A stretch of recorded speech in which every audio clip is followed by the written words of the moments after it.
Hindi ko kailangan kung ano ang gusto mo. Wala kang magagawa kung ganito ako.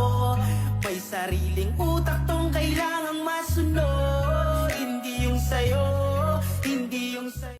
Tumitig ka sa mga mata ko, ngalan mo lang palagi ang laman nito. Ilang ulit pa patunayan sa'yo, para lang lalong mas maintindihan mo. Sabihin man nila, na sa isa't isa.